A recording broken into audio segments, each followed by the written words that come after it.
CM Revanth Reddy video conference నిర్వహించారు. మొక్కజొన్న కొనుగోలు, వరి ధాన్యం సేకరణపై చర్చించారు. ధాన్యం సేకరణ, మొక్కజొన్న కొనుగోలు విషయంలో నిర్లక్ష్యాన్ని సహించేది లేదని అధికారులను సీఎం రేవంత్ హెచ్చరించారు. రైతులకు ఇబ్బందులు కలగకుండా చూడాలని సూచించారు.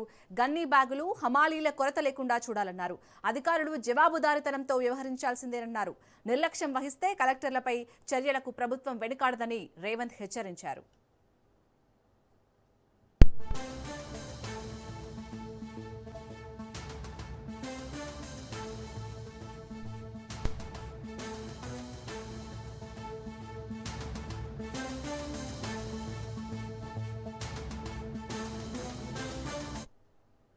ఇక కలెక్టర్లతో అయితే CM Revanth Reddy video conference నిర్వహించినట్టుగా తెలుస్తుంది. ఇందులో మొక్కజొన్న కొనుగోలు అలాగే వరి ధాన్యం సేకరణపై చర్చించినట్టుగా తెలుస్తుంది. మరిన్ని డీటెయిల్స్ ని మా ప్రతినిధి సునీల్ అందిస్తారు. సునీల్.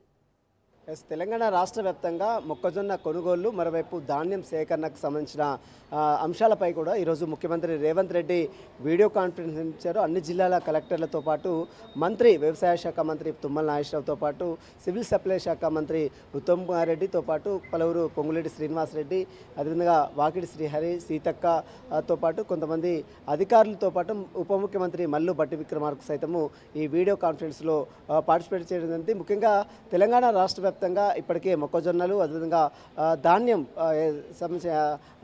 మొత్తం కూడా రోడ్ల మీదకి వచ్చి రైతులు తీవ్ర ఇబ్బందులు పడుతున్న నేపథ్యంలో ఈరోజు ముఖ్యమంత్రి రేవంత్ రెడ్డి జిల్లా కలెక్టర్లకు, అధికారులకు కొన్ని ఆదేశాలు జారీ చేశారు. ఎట్టి పరిస్థితుల్లో ఎక్కడ కూడా కొనుగోళ్ల ప్రక్రియ జాప్యం కావడానికి వీలేదు. వెంటనే కొనుగోలుని త్వరగతిన కంప్లీట్ చేయాలి. రోడ్ల మీద అకాల వర్షాలు వచ్చి వరి ధాన్యం, అదేవిధంగా మొక్కలు తడిచిపోతున్న నేపథ్యంలో అలాంటి ఇబ్బందులు రాకుండా క్షేత్రస్థాయికి వెళ్ళి జిల్లా కలెక్టర్లు కేవలం ఆఫీసులలో కూర్చొని మాత్రమే ఈ కొనుగోలుకు సంబంధించిన అంశాలపై కూడా సమీక్ష చేయడం, కేవలం క్షేత్రస్థాయికి వెళ్ళి అక్కడ గ్రామాల్లోకి వెళ్ళి అక్కడ కొనుగోలు కేంద్రాల ఇప్పటికే దాదాపు 8,000 పైగా కొనుగోలు కేంద్రాలను ఏర్పాటు చేసింది రాష్ట్ర ప్రభుత్వము.